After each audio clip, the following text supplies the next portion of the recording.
c'est Patricio Guzmán, je suis un cinéaste chilien, j'ai fait uniquement des films documentaires.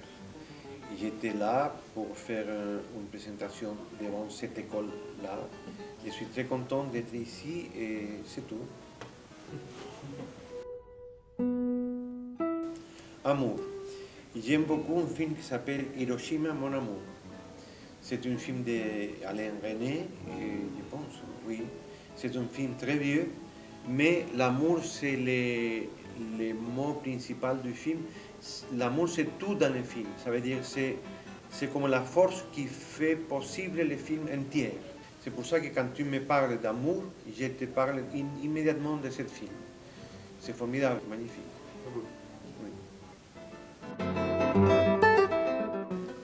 L'ésotérisme, c'est une science inconnue, pas beaucoup connue au Chili.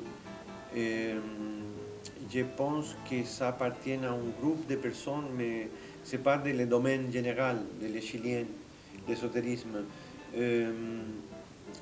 À vrai dire, je n'ai pas une autre chose à dire de ce mot. L'ours. Bon, je me souviens de l'ours très sympa qu'il y a dans les eaux de Santiago. Et c'est très curieux parce que les eaux de Santiago, c'est dans une montagne.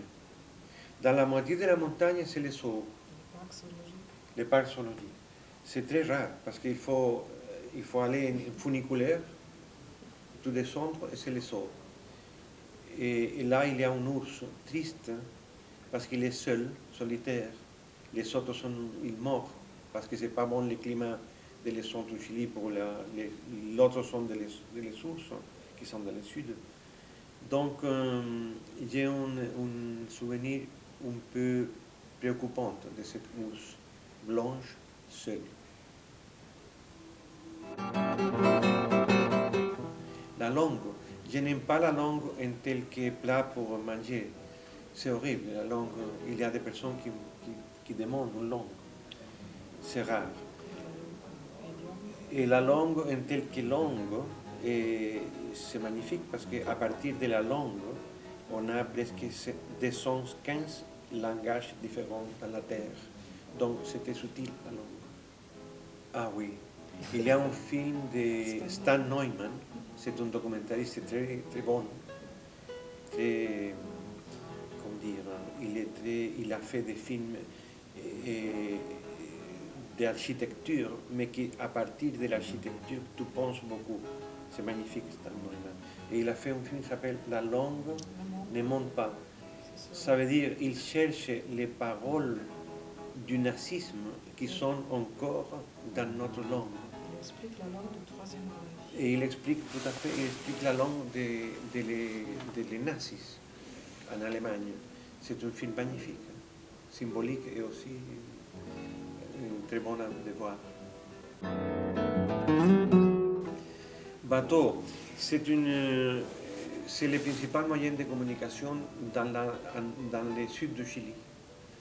Il n'y a pas de train, il n'y a pas de chemin, il y a uniquement les bateaux. Il y a des centaines d'îles dans la Terre du Feu, donc c'est un archipel gigantesque et l'unique façon d'arriver à quelques endroits, c'est avec un bateau. Et c'est ça pour moi, les mots me ressemblent à la Terre. Ah oui, il y a un film de Thierry Michel, effectivement, c'est un documentaire qui c'est la narration des fleuves Congo dans l'Afrique. Et dans cette fleuve, il y a des grands bateaux énormes. C'est comme des bateaux, il y a une machine avant et il y a arrière un grand espace pour les passagers. C'est très rare. Et très simple aussi. Et c'est un film qui narre l'histoire des gens dans ce voyage interminable du Rio Congo, qui c'est énormément long en Afrique. C'est fini, il faut passer au La jungle, oui. Il y a de la jungle au Chili aussi, dans le sud. C'est une jungle spéciale parce que ce n'est pas la jungle avec beaucoup de chaude, ce n'est pas humide. Au contraire, le sud du Chili, c'est froid. Mais il y a des morceaux qui sont presque impossibles de traverser à cause de la densité des bois. C'est très joli. Ça me... Je n'ai pas fait un film là-bas, mais peut-être dans le futur, oui. Bon, la poésie, c'est tellement grand ce mot. La poésie forme partie du monde, c'est une partie importante de la planète. Et je suis très content de faire des films qui s'approchent à ce territoire magnifique de la vie humaine. Et Dieu, c'est un mot fondamental pour les Indiens qui sont avant les Sud chiliennes, un peu avant. Et la conception du Dieu de cette grande quantité de personnes, c'est qu'il est là, il est dans la terre, et qu'il faut trouver ce personnage dans la vie quotidienne. Et avec ça, ils vivent d'une façon mieux, et c'est son désir, c'est son façon de voir et de parler avec Dieu. Il est dans la société, c'est pas dans les nuages. C'est très intéressant. Oui, mais... oui, il me parle d'un film que j'avais fait qui s'appelle Au nom de Dieu, que c'est un film documentaire sur les chrétiens qui sont contre Pinochet. À l'époque, là, c'est dans les années 85-6. C'est un mouvement très intéressant qui a organisé l'Église catholique, qui normalement c'est traditionnel. Au Chili, à l'époque, là, c'est une église de combat, une église moderne et engagée dans la théologie de la libération. Ça veut dire contre les pouvoirs centraux politiques et les militaires et pour donner à les hommes la liberté. Ça a été un mouvement très très intéressant qui a été original du Brésil. Le Brésil, c'est le premier pays de cette religion en Amérique du Sud.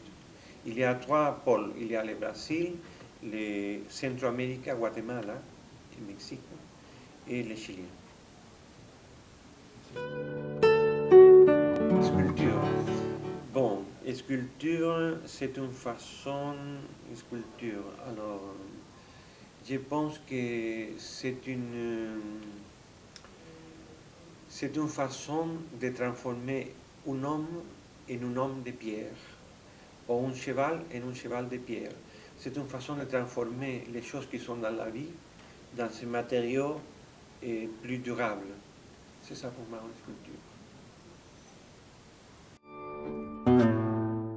D'accord. Bon, les arbres sont très, très importants pour les chiens et aussi pour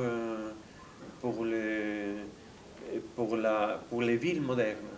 Je pense qu'un arbre dans la vie change tout. S'il y a un arbre dans une rue, c'est une rue différente. C'est une rue avec un arbre. Et ça, c'est une autre chose. Je pense que c'est très important de transporter les bois dans la ville. C'est une chose que j'aimerais beaucoup. Eh bien, merci beaucoup. De rien. Le cinéma, c'est comme un album de photographies. Oui, c'est un autre. Bon, il y a beaucoup de variations. Oui, un pays sans cinéma documentaire, c'est comme une famille sans album de photographies.